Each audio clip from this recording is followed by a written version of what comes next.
بسم اللہ الرحمن الرحیم۔ میرا سوال پروگرام کے ساتھ میں ہوں اقرار احمد عباسی اور آپ دیکھ رہے ہیں وصال اردو۔ ناظرین محترم، رمضان المبارک کا برکتوں، رحمتوں اور سعادتوں والا مہینہ ہم سے رخصت ہوا چاہتا ہے۔ ہر انسان اپنے بارے میں بہت اچھی طرح جانتا ہے کہ اس نے اس رمضان میں کیا پایا، کیا کھویا۔ رمضان جاتے ہوئے ہمیں کیا پیغام دے رہا ہے، اسی عنوان پہ آج ہم گفتگو کریں گے، اور گفتگو کے لیے ہمارے ساتھ آج ہماری خوش قسمتی ہے، ہمارے اسٹوڈیو مہمان ہیں معروف عالم دین حضرت مولانا رب نواز حنفی صاحب، مرکزی رہنما اہل سنت والجماعت پاکستان۔ ان کے علاوہ ٹیلی فون کال پہ ہمیں جوائن کریں گے محترم جناب سعید اشرف ایڈوکیٹ صاحب منڈی بہودین سے، اور لاہور سے ہمیں جوائن کریں گے محترم حافظ حماد صاحب۔ تو سب سے پہلے ہم اپنی گفتگو کا آغاز اپنے معزز مہمان محترم جناب مولانا رب نواز حنفی صاحب سے کریں گے۔ مولانا، سب سے پہلے میں آپ کو اپنے پروگرام میں خوش آمدید کہتا ہوں۔ اللہ تعالیٰ آپ کو جزائے خیر نصیب فرمائے، آپ نے قیمتی وقت دیا۔ رمضان المبارک ایک برکتوں، سعادتوں، رحمتوں والا مہینہ ہے، تو اس میں جو رحمتیں، جو برکتیں، جو سعادتیں ہمیں سمیٹنی چاہیے تھی، ہم میں سے ہر ایک کو معلوم ہے کس نے کیا کیا۔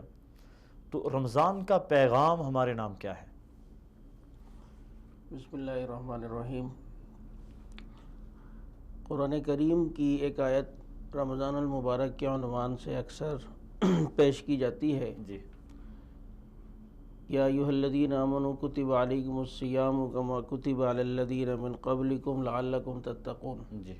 اے ایمان والو، تم پہ روزے فرض ہوئے جیسے تم سے پہلے والوں پہ۔ اور کیوں فرض کیے ہم نے روزے؟ لعلکم تتقون، تاکہ تم متقی بن جاؤ۔ جی۔ تو رمضان المبارک میں ہم نے کیا سمیٹا؟ رمضان کے روزے ہمارے کس حد تک قبول ہوئے؟ رمضان المبارک کی برکتیں ہم نے کتنی لیں؟ تو قرآن کریم کی اس آیت سے ہمیں اپنے اندر جھانک کے دیکھنا پڑے گا۔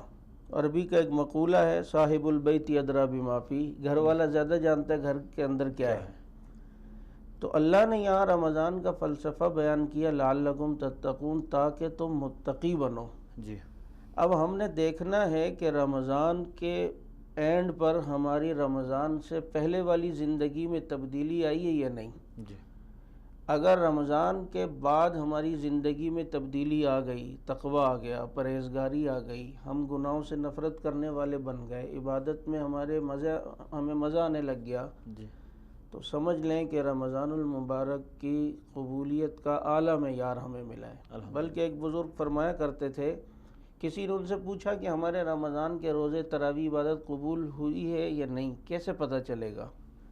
تو فرمایا رمضان کے بعد کی زندگی تبدیل ہو گئی تو سمجھ لیں کہ رمضان کے روزے اللہ نے قبول کر لیے، اور روزے اگر تبدیلی نہیں آئی تو پھر سمجھ لیں اپنے اوپر سے فرض پورا کیا ہے، ذمہ پورا کیا ہے، اپنے اوپر سے ایک جو فرض تھا اس کو ادا کیا ہے، قبولیت کا وہ معیار نہیں ملا جو ملنا چاہیے، اس کی برکات جو ملنی چاہیے تھی وہ برکات نہیں ہے۔ ہر عبادت کا ایک فلسفہ ہوتا ہے، جی، اور اس کے اندر ایک راز ہوتا ہے۔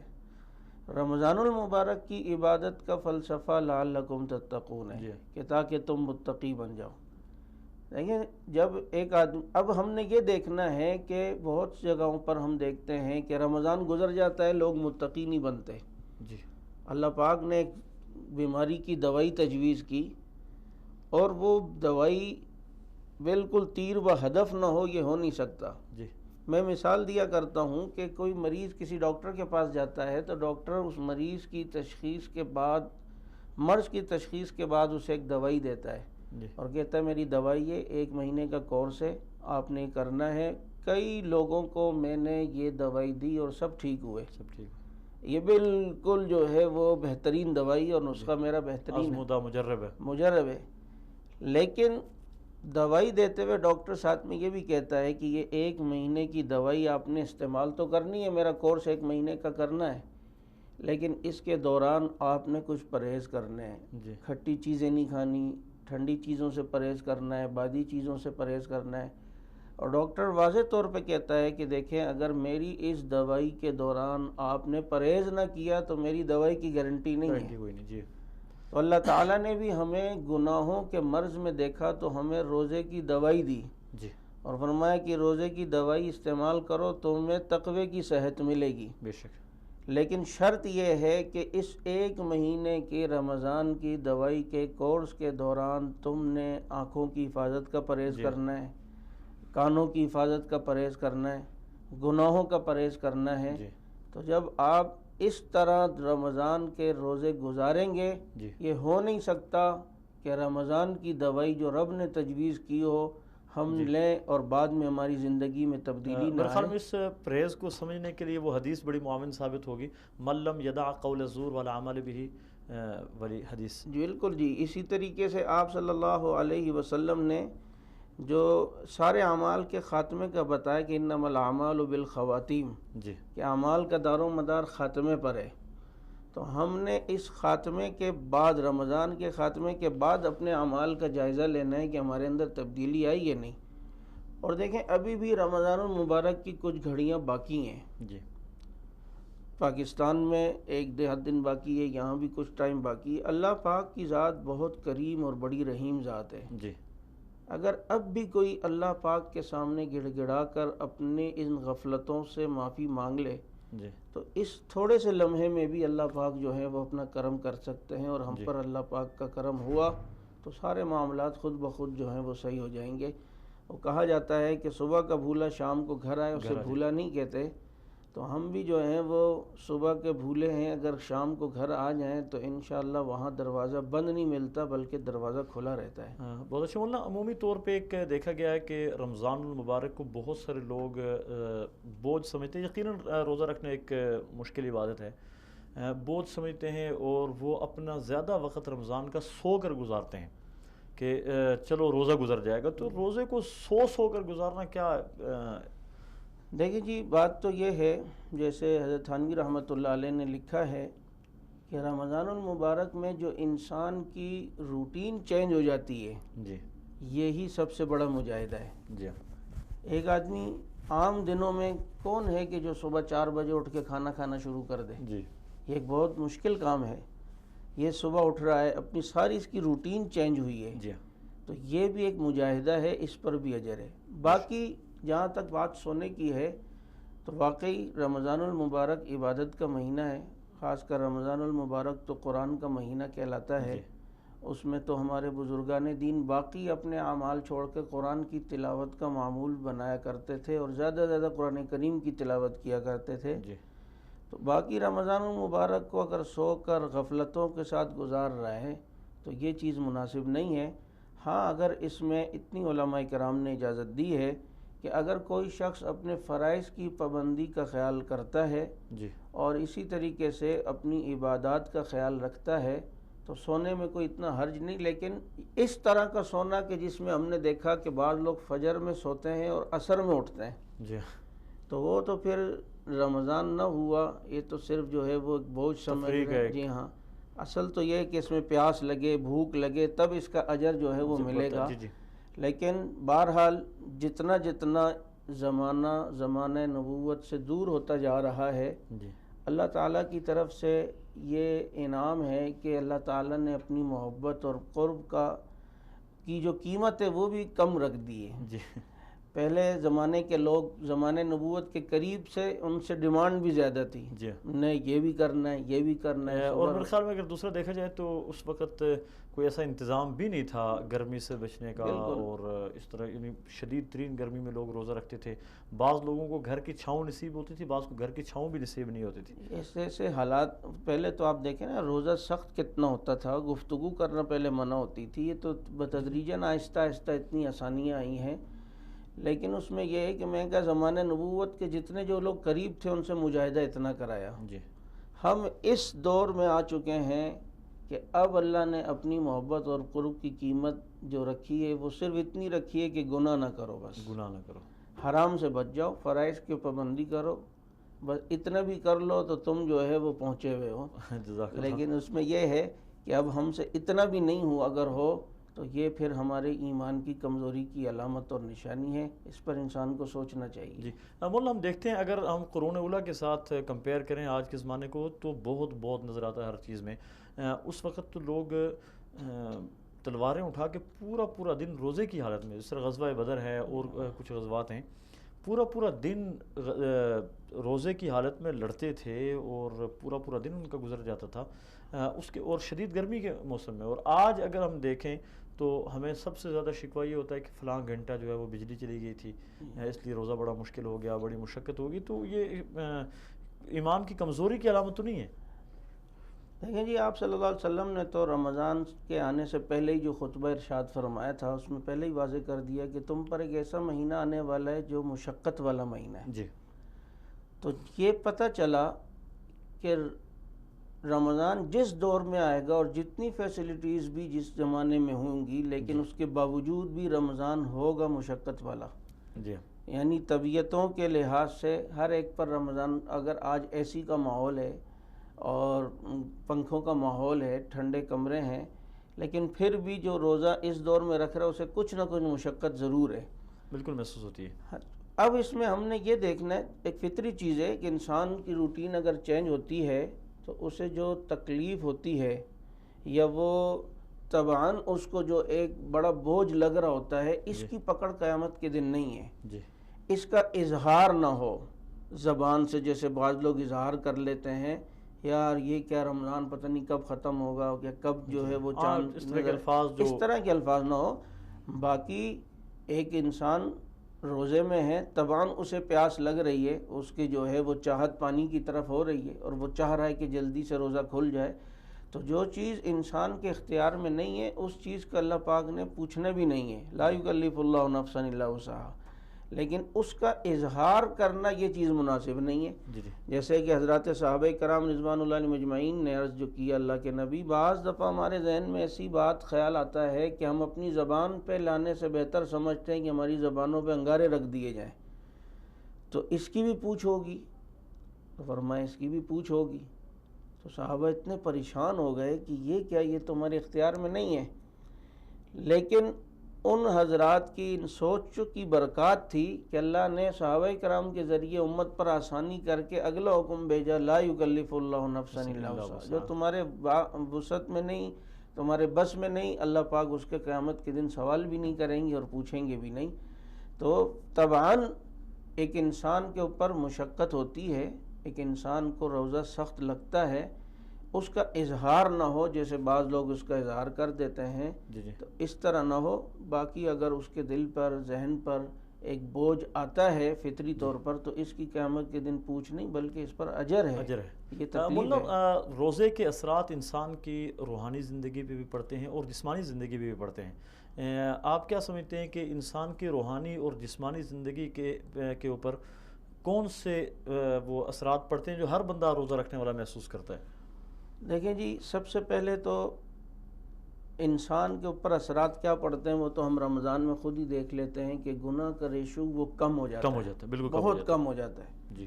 یہاں تک کہ ایک بڑے سے بڑا گناہ گار آدمی بھی رمضان میں گناہ اگر بالکل نہیں چھوڑتا لیکن کم کر دیتا ہے، یا کم از کم روزے کا احترام ضرور کرتا ہے کہ یار روزہ ہے، رمضان ہے بھائی، کچھ خیال کرو. اس طریقے سے کھلے عام آپ ٹی وی دیکھ رہے ہو، اس طرح کھلے عام جو ہے وہ آپ گناہ کر رہے ہو. تو یہ تو سب سے پہلا ظاہری اثر تو رمضان کا اور روزوں کا یہ ہمیں سامنے نظر آ رہا ہے. اور دوسری بات یہ ہے کہ آپ دیکھیں رمضان کا فلسفہ ہی، روزے کا فلسفہ ہی یہ ہے اس میں کہ تقوی، کہ انسان کو اس بات کا استحضار ہو کہ کوئی ذات مجھے دیکھ رہی ہے. اور آپ اس کے مشاہدہ دیکھیں، آپ نے کہا کہ اس کے کیا اثرات پڑتے ہیں.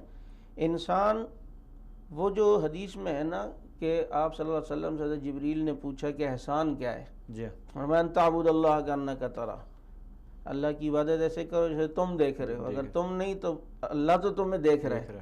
اس کا عملی مشاہدہ ہم یوں دیکھتے ہیں کہ ایک سخت گرمی ہے، پیاس لگی ہوئی ہے، ایک آدمی گھر پہ آیا اور دیکھا گھر پہ کوئی نہیں ہے، فریج ہے سامنے، ٹھنڈے پانی کی بوتلیں اس میں پڑی ہیں، نہ والدین دیکھ رہے ہیں، نہ بیوی بچے دیکھ رہے ہیں، لیکن یہ اس فریج سے پانی کی بوتل ٹھنڈی نکال کے نہیں پیتا، یا کم از کم کلی کرتے ہوئے سارا پانی پھینکے گا. یہ نہیں کہ آدھا اندر کر لے آدھا باہر، حالانکہ کوئی نہیں دیکھ رہا.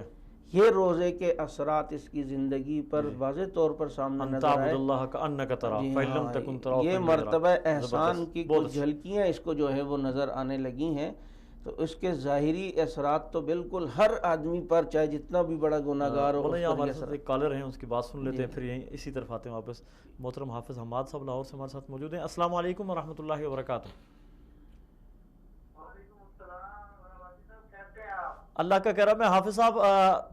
آج ہمارا پروگرام میرا سوال کے عنوان سے ہے، اور رمضان چونکہ الوداع ہو رہا ہے تو چند ایک رمضان کی الوداعی باتیں کر رہے ہیں ہم اپنے مہمان کے ساتھ بھی، آپ کے ساتھ بھی، اور آپ کے ذریعے سب لوگوں تک یہی شیئر کرنا چاہتے ہیں.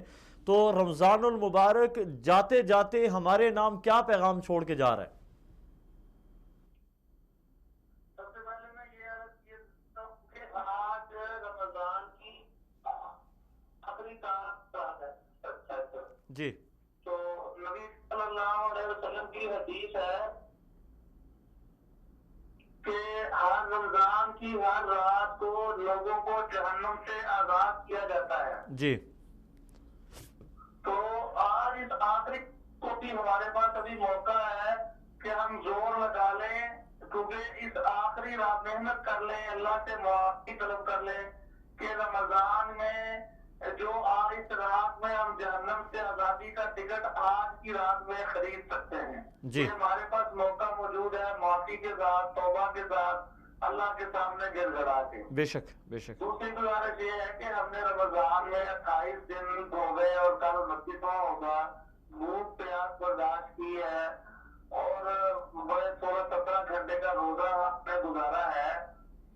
تو یہ پریکٹس کی وجہ سے ہم حلال کو چھوڑتے رہے ہیں. جی.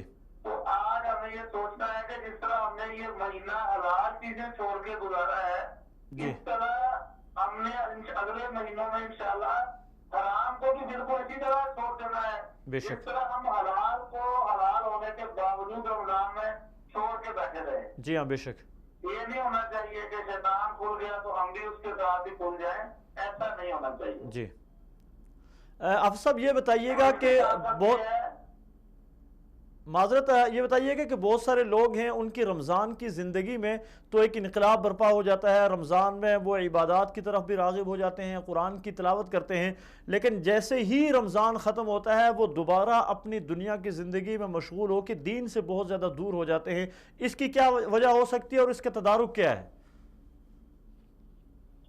ماشاءاللہ آپ جیسے بھائی موجود ہو علماء تو میری رائے تو کمزور ہے، لیکن میں عرض کیے دیتا ہوں صلی اللہ علیہ وسلم نے فرمایا احب الاعمال الی اللہ ادومها وان قل. بے شک. اللہ کو جو اعمال پسند ہے وہ ہے کہ جن پر ہمیشہ کی جائے چاہے وہ تھوڑے ہی کیوں نہ ہو. بے شک. تو اللہ کے ہاں یہ تو نہیں ہے کہ ہم 20-25 دن 30 دن تو بڑا زور لگائیں، لیکن سارا سال ہمارا اسی طرح رہے. جو میں نے شروع میں عرض کیا کہ جب حلال چھوڑ دیا تو پھر اگلے 11 مہینے ہم نے حرام بھی چھوڑنا ہے. جی. تو آج جو تلاوت کر رہے ہیں، جو تراویح پڑھ رہے ہیں، جو بھوک پیاس برداشت کر رہے ہیں، روزے رکھ رہے ہیں، ان لوگوں کو چاہیے کہ وہ احکامات اللہ کے جو رمضان کے علاوہ موجود ہیں. جی. روزے فرض تھے، تراویح جو تھی وہ ایک مستحب حکم تھا، قرآن جو تھا وہ پڑھنا نفلی عبادت تھی. جی. تو ہم یہ سارا کچھ محنت سے کرتے رہے. جی. تو ہم نے اس رمضان میں یہ محنت دکھائی ہے مستحب اور نفل عبادتوں کے لیے. تو ہم نے یہ اتنی محنت ضرور دکھانی ہے کہ ہمارے فرائض جو باقی ہیں 11 ماہ کے اندر وہ ہم ان پر کاربند رہیں. جب ہم فرائض پر کاربند رہیں گے اور منع کی ہوئی چیزوں سے باز آ جائیں گے تو اس کا مطلب ہوگا کہ ہم نے جو رمضان کی مشق کی تھی اور ریہرسل کی تھی اس ریہرسل کا ہم پہ اثر ہوا ہے. نبی صلی اللہ علیہ وسلم کی ایک اور حدیث ہے، آپ نے فرمایا نیکی کے پیچھے نیکی آتی ہے. جی ہاں. تو اس کا مطلب ہے کہ اگر ہم نے نیکیاں کی ہیں تو اگر چاند رات کے بعد ہمارا عمل تبدیل ہو گیا، ہمارے معمولات تبدیل ہو گئے اور ہمارے عمل کے بعد آگے برائی اور گناہ اور نافرمانی شروع ہو گئی تو صرف یہ برائی اور گناہ اور نافرمانی اس وقت کے لیے قابل معاملہ نہیں ہے، یہ بات بھی قابل غور ہو جائے گی کہ جو پیچھے ہم کر رہے تھے وہ پھر نیکی تھی کہ نہیں. کیونکہ نبی فرمایا اگر پیچھے نیکی کی ہے تو آگے بھی نیکی ہے۔ لیکن حافظ صاحب دیکھیے، حافظ صاحب معذرت کے ساتھ دیکھیے گا کہ چونکہ رمضان المبارک میں اللہ تعالیٰ نے سرکش شیاطین کو قید کیا ہوا ہوتا ہے، وہ انسان کو بلا پھسلا نہیں سکتے، اور جیسے ہی چاند نظر آ جاتا ہے اس وقت وہ سرکش شیاطین بھی کھل جاتے ہیں۔ اس لیے میرا خیال ہے کہ رمضان کے بعد کی برائیوں کا حکم رمضان کی نیکیوں کے اوپر نہیں لگایا جا سکتا۔ مزید وضاحت آپ خود فرما دیجیے۔ بعد اور پہلے کی نیکیوں پر ہم کوئی بھی حکم نہیں لگا رہے ہیں، ہم تو یہ بتا رہے ہیں کہ بندے کو غور کرنا چاہیے، جی حکم نہیں لگا رہے، جی جی صرف یہ کہہ رہے ہیں کہ اس کو غور کرنا چاہیے کہ وہ پہلے نیکیاں کر رہا تھا اب گناہ کر رہا ہے۔ جی جی حکم تو اللہ نے لگانا ہے، اللہ نے فیصلہ کرنا ہے کہ کون سی نیکی اعمال قبولیت کا درجے پر ہے، کون سی نہیں، حکم ہم نہیں لگا سکتے محمد اللہ۔ جی جی تو لیکن یہ ہمیں غور ضرور کرنا چاہیے کہ شیاطین جب رہے تھے تو میں نیکیاں کر رہا تھا، جی تو اب مجھے اگر اللہ نے ہی میرے لیے یہ ماحول بنایا تھا، جی اسی لیے بنایا تھا کہ میں نیکیوں پہ کاربند ہو جاؤں۔ بے شک تو بے اگر شک ایک بار میں نیکیوں پہ کاربند رہ گیا تو آئندہ مہینے کے اندر بھی مجھے اپنی اس مشق کو اپنے جسم پر، اپنے گھر پر، اپنی ذات پر جاری کرنے میں آسانی ہونی چاہیے۔ جی یہ رمضان اس لیے آیا تھا۔ اس تربیت کو اگر ہم اپنے اوپر لاگو کر لیں گے انشاءاللہ تو ہمارے 11 ماہ اگلے رمضان تک شیطان کے ساتھ جنگ کرنے میں آسانی سے گزرے گا انشاءاللہ۔ جی جی حافظ صاحب، رمضان المبارک میں انسان بھوکا اور پیاسا رہتا ہے، جس طرح آپ نے کہا حلال چیزیں ہونے کے باوجود انسان ان کو استعمال نہیں کرتا کہ اللہ تعالیٰ کا ڈر، اللہ تعالیٰ کا خوف اس دل میں پیدا ہو جائے۔ ایک انسان کے دل میں اللہ تعالیٰ کا تقوی پیدا ہو جاتا ہے، اسے رمضان کے بعد کی زندگی میں کیا معمولات رکھنے چاہیے تاکہ رمضان کی جو روحانیت ہے وہ اس کے جسم میں باقی رہے؟ سب سے پہلی بنیادی بات یہ ہے کہ فرائض کی بجاوری۔ بہت اچھے بہت اچھے۔ ہماری جو 5 نمازیں ہیں، ہمارا مسجد سے رشتہ اسی طرح قائم رہنا چاہیے جو رشتہ مسجد کے ساتھ ہمارا رمضان میں تھا۔ بے شک۔ ہم وہاں لمبی تراویح کے لیے تو نہ جائیں، لیکن کم از کم ہم 5 نمازوں کے لیے نہ جائیں کا مشورہ نہ دیں۔ نمازوں کے ساتھ حافظ صاحب لمبی تراویح کے لیے نہ جائیں کا مشورہ نہ دیں، جائیں کا مشورہ دیں۔ نہیں، میں نے کہا تراویح کے تو ہم نہیں جائیں گے نا، تراویح تو ختم ہو گئی نا۔ اچھا اچھا، رمضان کے بعد۔ جی جی 5 نمازوں کے لیے ضرور جائیں۔ جی بہت اچھے بہت اچھے۔ 5 نمازوں کے لیے ضرور جائیں، اور ہم تلاوت کا ہم نے کسی نے 2 قرآن ختم کیے، کسی نے 4 ختم کیے، کسی نے 10 ختم کیے، ماشاءاللہ۔ لیکن اب ہم اگر قرآن نہ بھی مہینے میں ختم کریں تو کم از کم چند آیات ضرور، بہت اچھے بہت خوب، چند آیات ضرور ہم پڑھتے رہیں ترجمے کے ساتھ، قرآن کو سیکھیں۔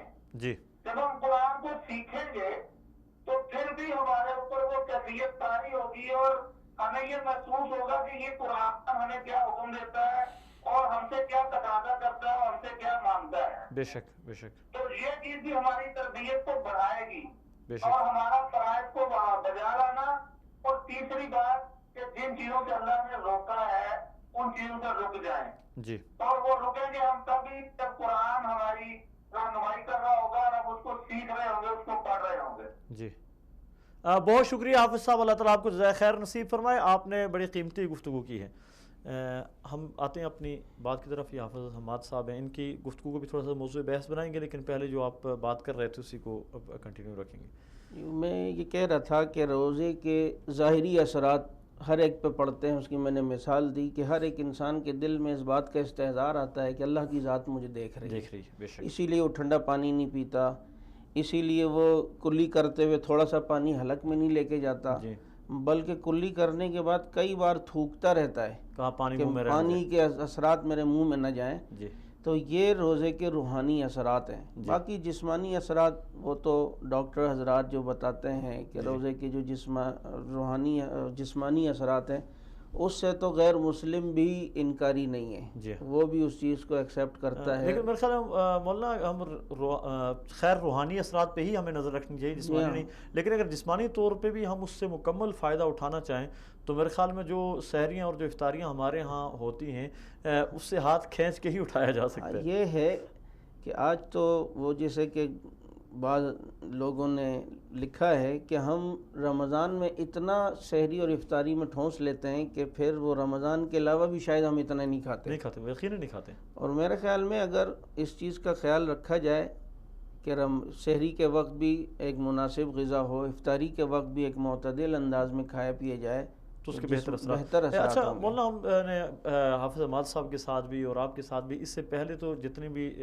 گفتگو کی ہے اس کا وہ تقریباً منفی پہلو کہہ سکتے ہیں کہ رمضان کے بعد لوگ یہ ہو جاتے ہیں، رمضان کے بعد وہ ہو جاتے ہیں، لیکن رمضان کے روزے رکھنے والے لوگوں کے لیے انعامات بھی تو بڑے ہیں، جو عید کی اجتماع پہ جاتا ہے اور پھر اللہ تبارک و تعالیٰ کی طرف سے وہ فرشتوں کی محفل میں اس کے لیے اعلان ہوتا ہے، تو یہ کیا رمضان کا انسان کو اجر کیا ملنا ہے رمضان کے روزوں کا؟ دیکھیں اجر تو ضروری ہے، میں نے یہ کہا کہ اجر سے تو کسی کا انکار نہیں ہے، فائدہ تو ہے، لیکن ہم اس حدیث کو سامنے لیتے ہیں کہ جس میں آتا ہے کہ ایک آدمی نماز پڑھتا ہے تو اسے رمضان 100واں حصہ ملتا ہے، یعنی کسی کو 9%، کسی کو 8%، کسی کو 1% اس کا ثواب میں، اور کسی کو ایسا ہوتا ہے وہ نماز کی اس قابل ہی نہیں ہوتی کہ اسے کچھ ملے، بلکہ وہ نماز اس کے منہ پہ مار دی جاتی ہے۔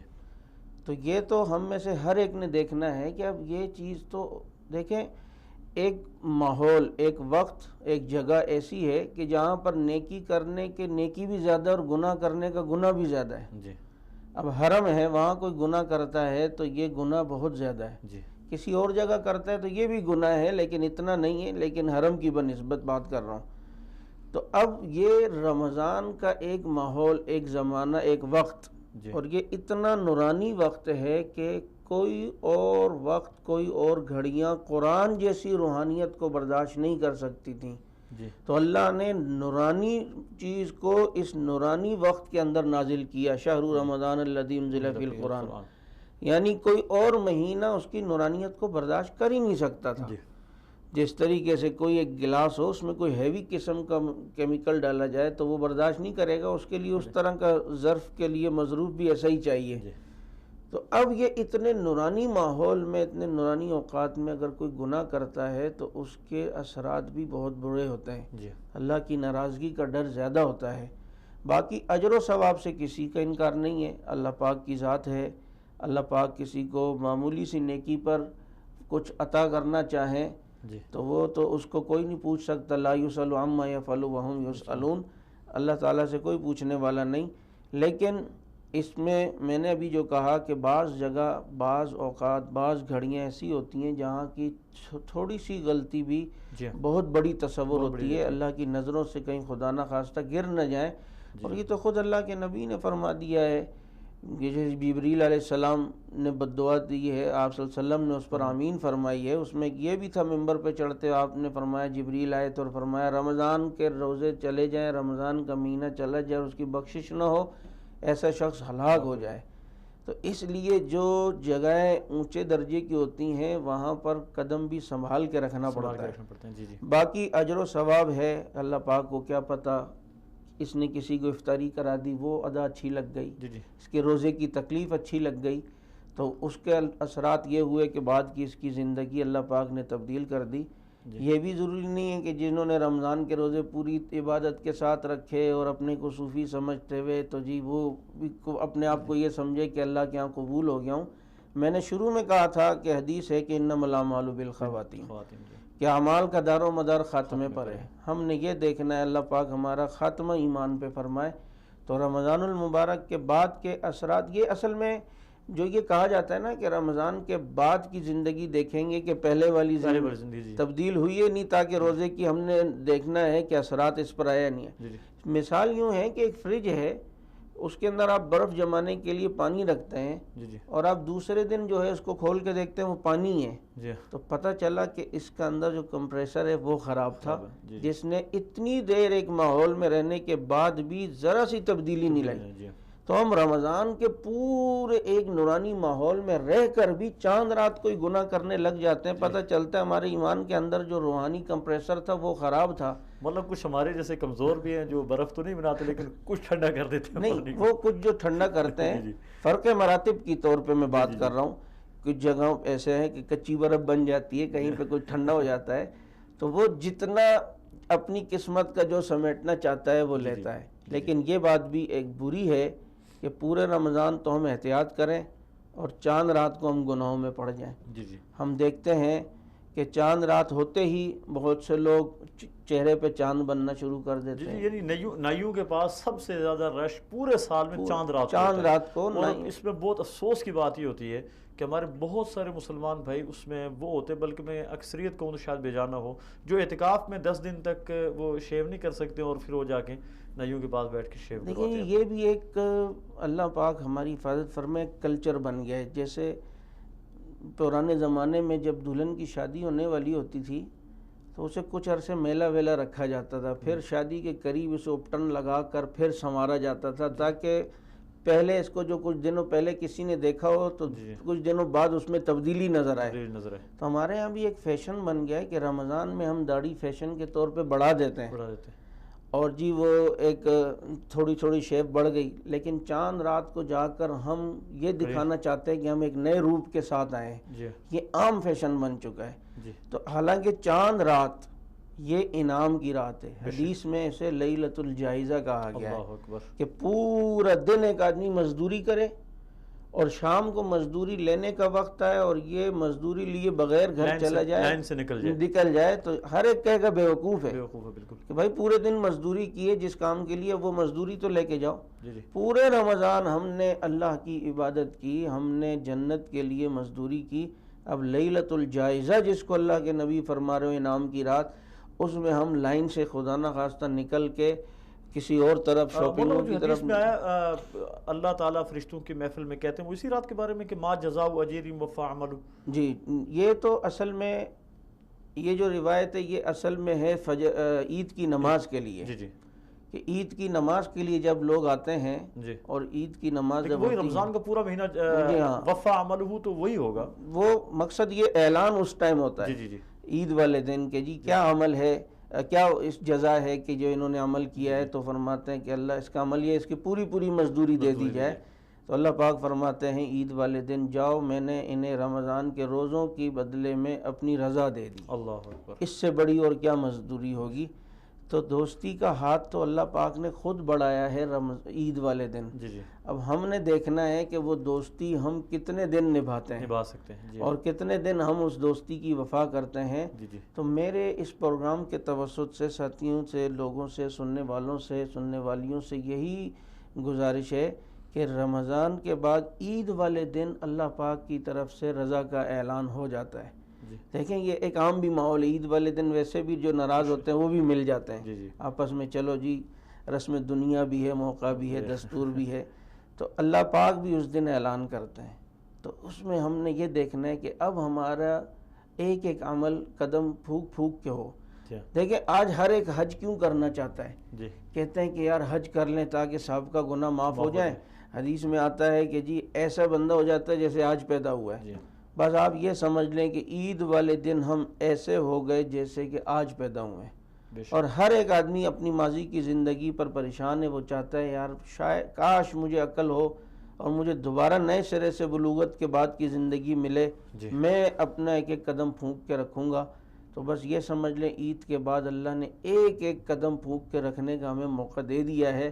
اب اگر کوئی اپنے اندر تبدیلی لانا چاہتا ہے اور اس زندگی میں تبدیلی لائے اور اپنے آخرت کی فکر کرے تو اس کے لیے عید کا دن جو ہے وہ بہترین موقع ہے کہ جس میں اللہ پاک کی طرف سے اپنی رضا کا اعلان ہوتا ہے. جی مولانا یہ حدیث مبارکہ میں جو حدیث قدسی ہے الصوم لی وانا اجزی بہ، یا بعض نے اس کو وانا اجزا بہ بھی پڑھا ہے کہ روزہ اللہ تعالیٰ فرماتے ہیں کہ بندہ میرے لیے رکھتا ہے اور میں ہی اس کی جزا ہوں یا میں ہی اس کی جزا دوں گا. تو تمام عبادات کی جزا تو اللہ ہی نے دینی ہے. تو اس میں روزے میں کیا خاص بات ہے کہ روزے کو الگ سے بیان کیا ہے کہ نماز کی بھی جزا اللہ نے دینی ہے، زکوٰۃ کی جزا بھی اللہ نے دینی ہے، ذکر اذکار قرآن کی تلاوت سب کی جزا تو اللہ ہی نے دینی ہے. اس میں بعض حضرات نے یہ لکھا ہے کہ روزے کے اندر اس چیز کو خاص بطور خاص اس لیے ذکر کیا کہ روزے کے اندر انسان تھوڑی بہت اس کے جو حالت ہوتی ہے وہ اللہ تعالیٰ کی صفات سے میچ ہو رہی ہوتی ہے. اللہ کھاتے نہیں ہیں، یہ بندہ نہیں کھاتا. اللہ پیتے نہیں ہیں، یہ بندہ روزے کی حالت میں نہیں پیتا. تو اور دوسری بات یہ ہے کہ روزہ اتنی بڑی عبادت کہ جو اللہ کے لیے کھانا پینا جب چھوڑا ہے تو جس طرح کہ ایک ہے کہ اللہ پاک کہتے ہیں میں خود اس کی جزا دوں گا. یہ ایک روزے کی اہمیت بتانا ہے کیونکہ اللہ تعالیٰ کو انسانی فطرت کا پتہ تھا کہ روزہ اتنی آسان عبادت نہیں ہے، تو اسے کہا کہ یہ اتنی بڑی عبادت ہے کہ اس کا بدلہ میں خود دوں گا۔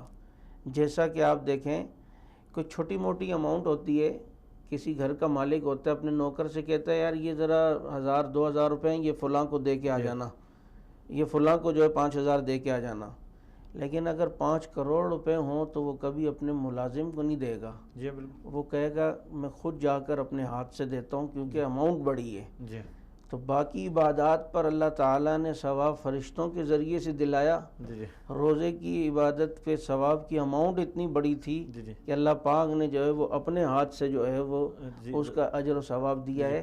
یہ جو فرمایا کہ میں خود اس کا بدلہ دوں گا، یہ روزے کی اہمیت بتانے کے لیے، روزے کا بدلہ اتنا ہے کہ اللہ پاک اپنے ہاتھ سے اس کا بدلہ عطا فرما رہے ہیں۔ مولانا میں نے ایک عالم دین سے سنا تھا اسی حوالے سے، وہ فرما رہے تھے کہ جو اللہ تعالیٰ نے یہ فرمایا کہ روزے کا بدلہ میں ہوں یا روزے کا بدلہ میں خود دوں گا، اس کی ایک وجہ یہ بھی ہے کہ باقی عبادات میں ریاکاری کا عنصر زیادہ ہے، اور روزے میں ریاکاری کا عنصر بہت کم پایا جاتا ہے، اس لیے کہ بندہ اظہار نہ کرے، بندہ بظاہر جا کے لوگوں میں روزہ دار بن کے بیٹھے تو چپکے سے کھا سکتا ہے، کوئی دیکھنے والا جب تک زبان سے اظہار نہیں کرے گا کسی کو پتہ ہی نہیں چلے گا، یہ بھی مناسب ہے۔ اور ایک چیز اور بھی آپ دیکھیں کہ آج کل چونکہ ریاکاری کا ماحول تو بہت زیادہ ہو گیا، لوگ حج کرتے ہوئے بھی اپنی تصویریں بنا کے وہ سوشل میڈیا پہ اپلوڈ کر رہے ہوتے ہیں، حتیٰ کہ عین خانہ کعبہ کا طواف کرتے ہوئے، صفا مروہ کی سعی کرتے ہوئے، بلکہ کوشش ہوتی ہے کہ میں کہیں پہ نماز پڑھوں اور میری کوئی تصویر لے اور وہ اس پہ۔ بل ایک چیز میں نے جو اس ریاکاری کے عنوان پہ خود اپنی آنکھوں سے دوران طواف دیکھی اور مجھے اس پہ بہت دکھ بھی ہوا کہ ایک آدمی دوسرے کو موبائل دے رہا ہے کہ میں طواف کے دوران ہاتھ اٹھاؤں گا تو آپ میری تصویر لیں، آپ میری ویڈیو بنائیں اس چیز کہ میں ہاتھ اٹھاؤں گا تو۔ مولانا اپنی اس بات کو ہم یہیں سے آگے بڑھائیں گے، لیکن اس وقت ہمارے ساتھ ایک کالر موجود ہیں، ہم کال لے لیتے ہیں اور بعد میں اس بات کو یہیں سے جاری رکھیں گے۔ محترم سعید اشرف ایڈوکیٹ صاحب منڈی بہاؤالدین سے ہمارے ساتھ ہیں۔ السلام علیکم ورحمۃ اللہ وبرکاتہ۔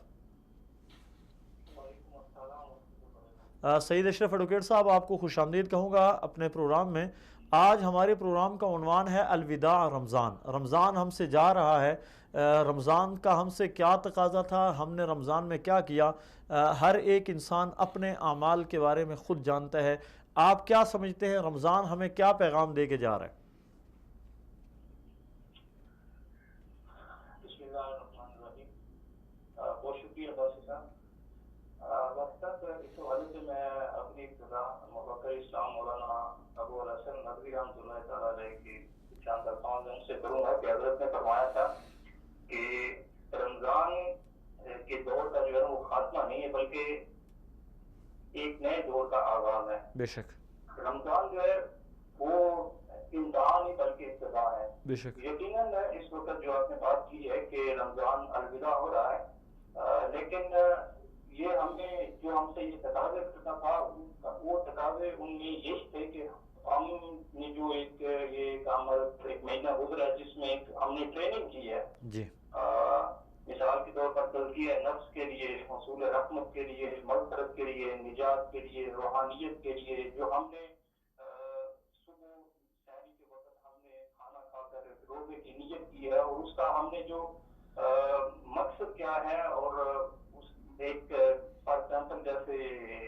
تحمل کی بات ہے، قوت برداشت کی بات ہے، اخلاقیت ہے، احسان و ہمدردی ہے، یا اس طرح کی جو چیزیں ہیں۔ رمضان کا تو ہم سے یہ تقاضا تھا کہ ہم نے اگر رمضان میں ان باتوں کے اوپر عمل کیا ہے، شریعت کی پاسداری کی ہے، صوم و صلات کے پابند ہوئے ہیں، ذکر و اذکار کے پابند ہوئے ہیں، تو رمضان المبارک کا تقاضا یہی ہے۔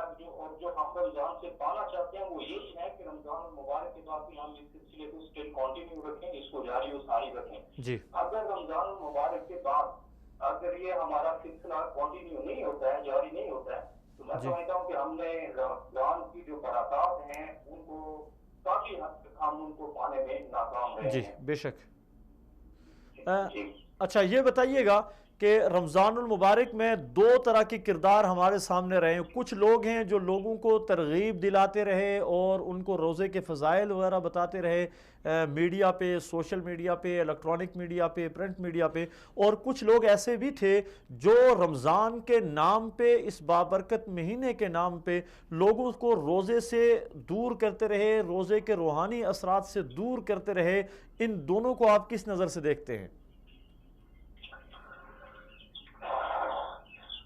بات یہ ہے کہ میڈیا پاکستان کا ایک چھوٹا ستون ہے اور بلکہ عوامی رائے کو قائم کرنے میں میڈیا کا ایک بڑا ہاتھ ہے. اور یقیناً جن چینلز کے اوپر روزے کی روحانیت یا روزے کی انیکس کے حوالے سے یا پھر رمضان کے فضائل کے حوالے سے عوام کو مٹیریلزم سے ہٹا کر کے ان کو ان کی روحانیت کی طرف مائل کرنے جنہوں نے کام کیا انہوں نے تو بہت اچھا کیا ہے. لیکن جنہوں نے اس رمضان مبارک کے مقدس مہینے کے اندر یہ جو ٹرانسمیشن ہے, میں خود ایک دو دفعہ مجھے دیکھنے کا موقع ملا, ان کو دیکھ کر تو میرا تو دل ہی نہیں چاہتا کہ ان کو رمضان ٹرانسمیشن کہا جائے, بلکہ یہ تو اگر آپ معاف نہ کریں تو میں کہتا ہوں, اگر آپ معاف کریں تو کہنا چاہتا ہوں کہ یہ تو شیطان ٹرانسمیشن ہے. اور رمضان مبارک کے مقدس مہینے میں ان کو دیکھ کر تو ایسے لگتا ہے کہ جیسے شیطان بھی اب جو ہے وہ ضمانت کروا ضمانت کروا دیتا ہے, اگر نہیں بھی کرواتا تو لیکن ان کے جیلوں میں جو ہے وہ کوئی انتہا نہیں چھوڑی ہے اس سلسلے میں کچھ کرنے میں. جو کچھ ہم نے دیکھا جا رہا ہے کس طرح فحاشی اگانی کا فحاشی اگانی آپ دیکھیں کہ ایک لڑکی ہے نا تو اس کو آپ انعام کے لالچ میں وہ اپنے خامن کے ساتھ آئی ہے, اس کے ساتھ اس کے بچے ہیں, اس کے ساتھ اس کا خامد ہے. اگر اس کا ایک موٹر سائیکل انعام کے اندر نکل رہا ہے تو آپ اس کو اپنے پیچھے بٹھا کر اس وقت ایک وہ بڑی گھٹیا قسم کی ہے. اگر دوسری نگاہ سے اس کو دیکھا جائے تو ایک آدمی یہ قوم کے لیے بھی, ہم سب کے لیے, مسلمانوں کے لیے ایک سوچنے کی بات ہے. ایک آدمی ہے اس شہری کے وقت اٹھا ہے, اٹھ کر اس نے روزہ رکھا ہے, روزہ رکھ کے اس نے نماز پڑھی ہے, تلاوت کی ہے, تھوڑی دیر آرام کی ہے. اتنی شدید گرمی کے اندر سارا دن وہ روزے کی حالت میں ہے اور روزے کی اس نے سارا دن گزارا ہے. اب افطار سے چند تقریباً گھنٹہ اگر آدھا گھنٹہ پہلے وہ افطار کے لیے بیٹھتا ہے تو سامنے اس نے ٹی وی آن کیا ہوا ہے. ٹی وی آن کرنے کے بعد دیکھیں سارا دن اس نے اللہ کو راضی کرنے کے لیے روزہ رکھے. اب اس نے اللہ سے اس کا نچوڑ مانگنا ہے, اللہ سے اس نے مانگنا ہے اللہ کو, اللہ سے آپ اس کے ذکر و اذکار کرنے کے, اللہ میں نے تیرے لیے روزہ رکھا ہے, میں اس کے اجر کا سوال کرتا ہوں. اس وقت وہ مٹیریلزم کی طرف ہے اور ہم میڈیا مٹیریلزم کی طرف اس کو مائل کر رہے ہیں. وہ کہیں ان کو موٹر سائیکلوں کی وہ جھلک دکھائی جا رہی ہے, کبھی وہ سونے کی جھلک, کبھی گاڑی کی جھلک دکھائی جا رہی ہے. انتہائی درجے کی ضلالت ہے. اس دفعہ تو کیمرہ میں بھی کچھ جانتا ہے 1 لاکھ طے کیا تھا لیکن اس کے اوپر کچھ حد تک عمل ہوا ہے, لیکن کل اس کے اوپر میں نہیں سمجھتا کہ اس کو فالو کیا گیا یا اس کے اوپر عمل کیا گیا. ایک بات تو یہ ہے کہ یہ جو جس طرح کیا جا رہا ہے اور یہ کیوں کیا جا رہا ہے, یہ آپ کو بھی پتہ ہے ماشاءاللہ سے, یہ ہمارے میڈیا مالکان جو ہے ریٹنگ کے چکر کے اندر اور جن کمپنیوں کے تعاون سے ہو رہا ہے وہ اپنے بزنس کو امپروو کرنے کے چکر کے اندر لگی. اور بھی ہے اس رمضان میں پہلے یہ تبدیلی تھا, اس دفعہ میں نے یہ نوٹ کیا ہے, میں یہ ضرور اس طرف بھی آپ کی توجہ مبذول کروانا چاہوں گا کہ ایک ٹی وی چینل ایسا تھا جس ٹی وی چینل کے اوپر ایک, میں معذرت کے ساتھ یہ کہہ دینا چاہتا ہوں, وہ کہتا تو اپنے آپ کو مسجد اسکالر ہے لیکن وہ میں تو اسے نام نیاز مسجد اسکالر کہوں گا. کبھی وہ کچھ ڈرامے کرتا ہے, کبھی وہ نعوذ باللہ صحابہ کرام کے اوپر تبرع کرتا تھا. اس دفعہ اس نے چند مختلف مکاتب فکر کے علماء کو بٹھایا تھا. رمضان المبارک کا ایک مقدس مہینہ ہے. مجھے انتہائی افسوس ہوا کہ اس وقت زعماء امت جو ہے وہ اس فکر میں ہے کہ اس امت کو جو مختلف فرقوں کے اندر, مختلف مکاتب کے اندر بڑھ چکی ہے, اس کو کیسے یوٹیلائز کیا جائے, ایک پلیٹ فارم کے اوپر اکٹھے کیا جائے. وہ آدمی اس طرح کے اختلافی مسائل کو چھیڑ کر اس نے علماء کو لڑا, بالکل بالکل ایسا ہوا, اور ایسے مسائل اس کے اوپر ڈسکس کیے گئے. میں سمجھتا ہوں کہ وہ ٹھیک ہے علماء کی حد تک اختلاف ہے ان کی حد تک رہنے دے, لیکن پبلک میں ایسے مسائل آنے سے تو انسان اگر کچھ کمزور ایمان والے لوگ ہیں شاید وہ اپنے مذہب کے اوپر مشکوک ہو جائیں کہ یار یہ کیسے ہو رہا ہے, کیا یہ سوالات کیے جا رہے ہیں, ہمیں مشکوک کیا جا رہا ہے, کنفیوز کیا جا رہا ہے. یہ انتہائی درجے کی غلیظ حرکت تھی اور مجھے افسوس ہوا اس وقت کچھ دوستوں نے اس کے خلاف کیمرہ میں جو ہے وہ درخواستیں بھی جمع کرائی لیکن کوئی اس کے اوپر نوٹس نہیں ہوا. اس رمضان المبارک کے مقدس مہینے کے اندر اس سے بڑی غلیظ حرکت کیا ہو سکتی ہے کہ آپ امت کا شرازہ بکھیرنے کے اوپر تلے ہوئے ہیں, امت کو تباہ کرنے کے اوپر تلے ہوئے ہیں. محترم سعید اشرف ایڈوکیٹ صاحب, میرا خیال یہ ہے کہ کچھ ٹی وی چینلز ہیں جو اپنی ریٹنگ بڑھانے کے لیے اخلاقیات کی تمام حدوں کو پار کرتے ہیں اور وہ فرقہ وارانہ معاملات کو زیر بحث لا کے فرقہ واریت کو ہوا دینا چاہتے ہیں. میں آپ کا مشکور ہوں, آپ نے بڑی قیمتی گفتگو کی, اللہ تعالیٰ آپ کو جزائے خیر نصیب فرمائے. ہمارے پاس وقت بہت کم ہے اس لیے ہم آپ سے اجازت چاہیں گے. بڑی اہم بات کی طرف انہوں نے توجہ دلائی ہے کہ آج کل ایک ٹی وی چینل پہ عجیب و غریب قسم کے ایسے مسائل جن کا عوام کے ساتھ کوئی تعلق نہیں ہے, خالص علمی مباحث. مثال کے طور پہ ایک چھوٹی سی مثال میں عرض کروں گا. ڈاکٹر عامر لیاقت نے گزشتہ دنوں کچھ علماء کو بٹھا لیا اور ان علماء سے استفسار کیا جا رہا ہے کہ اللہ کہاں ہے, کیا اللہ تعالیٰ عرش کے اوپر ہے یا اللہ تعالیٰ ہر جگہ موجود. اب یہ کون سی چیز ہے جس کو آپ ٹی وی چینل پہ نشر کر رہے ہیں اور اس سے عوام کو آپ کیا پیغام دینا چاہ رہے ہیں؟ یہ تو آپ کے علم میں ہے کہ ہمارا پاکستانی میڈیا کس ایجنڈے پر کام کر رہا ہے اور کن لوگوں کے ایجنڈے پہ کام کر رہا ہے, جن کا مقصد ہی اسلام کے بارے میں شکوک و شبہات ڈالنا اور دینی معاملات کے متعلق لوگوں کے ذہن میں کنفیوژن پیدا کرنا ہے. تو یہی ان کا مقاصد ہیں اور اسی مقصد میں سے ایک یہ مقصد بھی رمضان ٹرانسمیشن کے نام سے ہوا. مثلاً ایک پروگرام میں وہ 20 تراویح کے مسئلے کو چھیڑ گئے یا اختلافی معاملات کو. ہمارے حکومت کو, ہماری انتظامیہ کو چاہیے کہ وہ اس چیز کا نوٹس لیں. اگر یہی چیز ایک مولوی مسجد میں کرتا ہے تو اس پہ اسی پہ میں آ رہا ہوں کہ ایک طرف تو یہ نیشنل ایکشن پلان اور فلاں کسی کے خلاف نہیں بول سکتے, کسی کے خلاف بات نہیں کر سکتے, اور مذہبی ہم آہنگی کو جو ہے وہ فروغ دینا چاہیے, فرقہ واریت نہ ہو. یہ بات اگر مولوی مسجد کے ممبر پہ کر لے, جس کے اوپر جچتی بھی ہے وہ بات بھی کرے گا تو علمی انداز میں کرے گا, تو وہ تو فرقہ واریت کا طعنہ اس کو ملتا ہے اور اس کو کہا جاتا ہے کہ جی یہ انتشار کی کیفیت پیدا کر رہا ہے. اور میڈیا پر آ کر سر عام لوگوں کو, مولویوں کو آپس میں لڑایا جائے اور ان کے سامنے اس طرح کے فقہی مسائل کو, جو اختلافی فروعی مسائل ہیں, انہیں چھیڑا جائے. میں سمجھتا ہوں سب سے بڑے فرقہ واریت کا ذمہ دار یہی ہے. نچلے درجے کے ایسے علماء کو لا کر بٹھا دیا جاتا ہے کہ جن کے پاس علم تو ہوتا کوئی نہیں ہے, وہ صرف ایک مناظرانہ ایک ماحول پیدا کر کے, ماحول کو گرم کر کے اپنے. ایسی بات ہے. اب بعض دفعہ کسی مسلک کا ترجمان بنا کر اگر کسی مولوی کو لایا جاتا ہے, اول تو وہ اس مسلک کا ترجمان نہیں ہوتا, اور دوسرا یہ ہے کہ ان کے اکابرین کی رائے اس سے بالکل مختلف ہوتی ہے. تو اس طریقے سے وہ ایک تیر سے دو شکار کر رہے ہیں. ایک تو لوگوں کے درمیان فرقہ واریت کو فروغ دینا, اور دوسرا جو ہے وہ اہل حق کو جو ہے وہ لوگوں کے سامنے بدنام کرنا. اس میں ہم نے یہ بھی دیکھا ہے کہ بعض دفعہ اہل حق کی طرف سے تو بالکل کسی کمزور اور غیر مشہور عالم کو بٹھا دیا جاتا ہے, اور سامنے سے جو ہے وہ کسی ایسے آدمی کو لایا جاتا ہے جو مشہور و معروف بھی ہو اور اپنے علمی مقام رکھتا ہو. تو اس میں یہ تاثر دکھانا ہے کہ جی یہ حق پر ہے اور یہ باطل پہ ہے. اہل حق حضرات کو جو ہے وہ اس طرح کا موقع نہیں دیا جاتا وہاں ہمارے میڈیا پر. بہرحال رمضان کے اندر اس طرح کے جو پروگرامات ہوئے ہیں, پورے پاکستانی قوم اس کی مذمت کرتی ہے, لیکن اس کے باوجود بھی یہ پروگرامات ختم نہیں ہوتے, بلکہ رمضان المبارک کے احترام کو بالکل بالائے طاق رکھتے ہوئے رمضان المبارک کے احترام کی دھجیاں بکھیر دی گئیں. ایک پروگرام ہے, وہاں پر ایک لڑکی بند سمر کے اینکر بن کے بیٹھی ہوئی ہے, تو بار بار کیمرہ جب اس پر آ رہا ہے تو دیکھنے والے تو غیر محرم کو ویسے ہی دیکھیں گے رمضان کے روزے میں, تو اس کے روزے کے پھر کیا اثرات رہیں گے. تو ہم اس طرح کا دین پیش کرنا چاہ رہے ہیں رمضان ٹرانسمیشن کے نام پر, کہ جس کو میں ایک جملے میں بند کروں گا کہ کعبے کا طواف کیا, گنگا کا اشنان بھی, راضی رہے رحمان بھی اور خوش رہے شیطان بھی. تو اس طریقے سے جو ہے وہ والا دین لایا جا رہا ہے کہ جس کے اندر نئی جنریشن جو ہے, نیا طبقہ خوش رہے کہ جی ہمیں ایسا ہی دین چاہیے. اور پھر ایسے لوگوں کو لایا جاتا ہے کہ جنہوں نے دین میں اتنی آسانیاں پیدا کر دی ہیں کہ جی پائنچے نیچے کرنے کی ضرورت نہیں ہے, تو مولویوں کا مسئلہ ہے اوپر کرنے کی. داڑھی یہ تو عرب کا کلچر تھا, اس کی تو ضرورت نہیں ہے. یہ تو اگر کوئی نہ بھی رکھے تو کوئی مسئلہ نہیں ہے.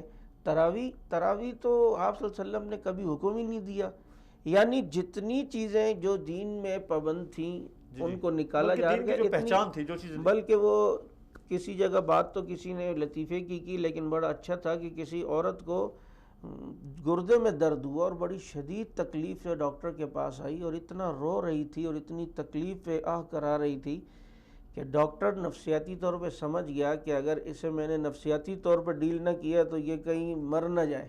تو کہا کیا ہوا؟ کہا میں آج مر جاؤں گی، میرے گردے میں درد ہے۔ تو ڈاکٹر نے، اس نے کہا اللہ کی بندی، نئی تحقیق کے مطابق عورت میں گردہ ہوتا ہی نہیں ہے۔ جب اس نے یہ کہا تو وہ نفسیاتی طور پر بالکل ریلیکس ہوئی اور کہا اچھا بات ٹھیک ہے، کہا اور کیا یہ گیس کا درد ہے، عورتوں میں گردہ ہی نہیں ہوتا۔ تو وہ بالکل مطمئن ہو کے چلی گئی۔ تو اب بھی ہمارے دین کے اندر جو اہم چیزیں تھیں جو ہمارے نوجوان نسل کو دین پہ پابندی میں مشکل لگ رہی تھیں، ان نئے مجددین جو میڈیا پر آئے انہوں نے کہہ دیا دین ہی نہیں ہے، تو وہ جن کو گردے کا درد تھا وہ بالکل مطمئن ہو کے بیٹھ گئے کہ جی اب تو دین بہت آسان ہو گیا ہے۔ مولانا ہمارے پاس وقت بہت مختصر ہے، مختصر وقت میں صرف ایک بات یہ بتائیے گا کہ رمضان المبارک کے اثرات تو بہرحال انسان کی زندگی پہ آتے ہیں، لیکن ان کو اگر دوام دینا ہو، مستقل اپنی زندگی پہ کے اوپر ان اثرات کو مرتب کرنا ہو تو اس کا کوئی حل ہے؟ دیکھیں اس کا حل بھی شریعت نے بتایا ہے۔ جیسے کہ ایک شخص آپ صلی اللہ علیہ وسلم کے پاس آیا اور کہا کہ مجھ پہ شادی کی گنجائش نہیں ہے لیکن نوجوان ہوں، گناہ کا خطرہ ہے تو کیا کروں؟ تو آپ نے فرمایا روزے رکھا کرو۔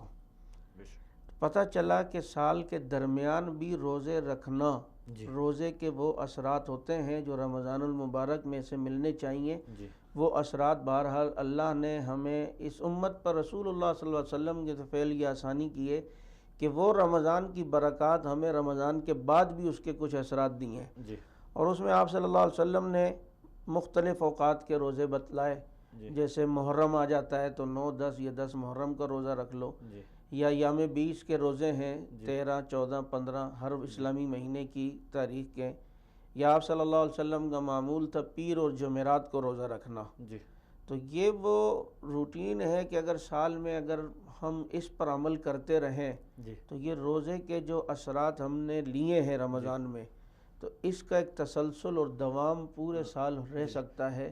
اور میرے خیال میں جن لوگوں کی یہ عادت بن جاتی ہے ایام 20 کے روزے رکھنے یا سوموار جمعرات کا روزہ رکھنے کی، یا محرم کے یا ذی الحج کے مہینے کے کچھ روزے ہیں، تو ان کے لیے رمضان اتنا مشکل ہوتا بھی نہیں ہے، ایک عادت سے ان کی بنی ہوتی ہے، عادت بھی بنی ہوتی ہے، اور پھر آپ ان کی زندگیوں میں دوسروں کی بنسبت آپ فرق بھی دیکھیں گے کہ ان کے گناہ کا ریشو بہت کم ہوتا ہے، اور اللہ پاک نے انہیں گناہوں سے بچایا ہوتا ہے۔ یہ روزے کے وہ اثرات ہیں جو سال بھر بھی ہم جو ہیں وہ حاصل کر سکتے ہیں۔ اگر کوئی اس طرح کے روزے نہیں رکھ سکتا تو کم از کم اتنا ضرور کرے، جیسا کہ میں نے شروع میں کہا کہ اللہ نے اس دور میں اپنی محبت کی قیمت بہت کم کر دی ہے کہ اپنی گناہوں سے انسان بچ جائے۔ جب انسان گناہوں سے بچتا ہے تو اللہ پاک اس کی وجہ سے ہی، اور بعض دفعہ ایک آدمی کے بڑا سخت تقاضا ہو رہا ہے کسی غیر محرم کو دیکھنے کا، لیکن وہ اس وقت نظر نیچے کر لیتا ہے، تو یہ وہ نیکی کا اثر ہے کہ جو کئی نسلوں تک اس کے پڑتا ہے، کئی نسلوں تک اس ایک نیکی کا اجر جو ہے وہ پڑتا ہے۔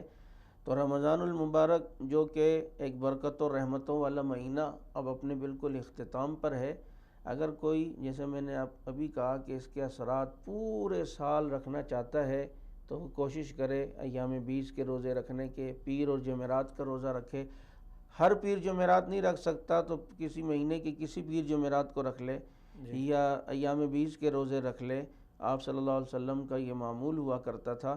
تو یہ وہ جو رمضان کی نورانی ماحول کی جو چیزیں ہیں وہ ہم پورے سال اپنے نیکیوں کے اسٹور میں محفوظ رکھ سکتے ہیں۔ جی جزاک اللہ مولانا، آخری 2 منٹ میں رمضان کی بعد کی زندگی کیسے گزاریں، اس عنوان پہ آپ آخری 2 منٹ میں اپنا کیا پیغام دیں گے؟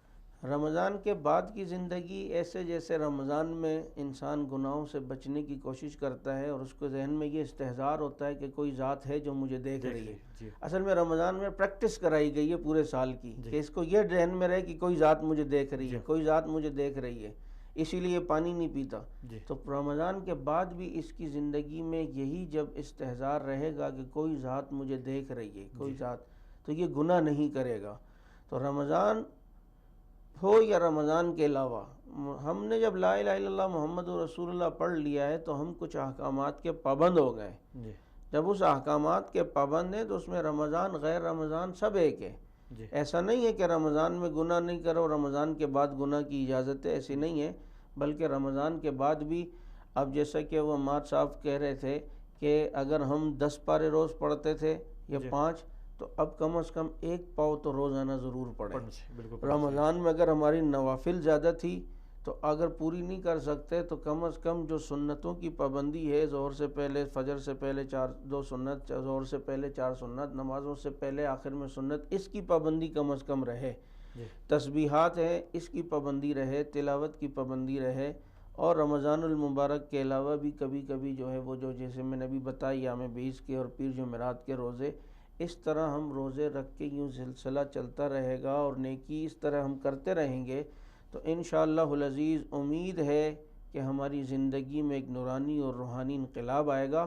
آج ہمارے ہاں مسئلہ یہ ہے کہ ہم جسم کو تو غذا دے رہے ہیں لیکن روح کی غذا جو عبادت ہے، نیکیاں ہیں، اس کو ہم نہیں دے رہے غذا.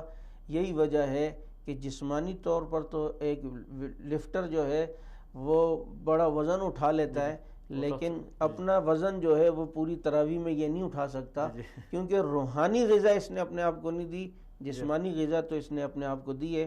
اور اصل روحانی ہے. جب روحانیت آئے گی تو جسم روح کے تابع ہے.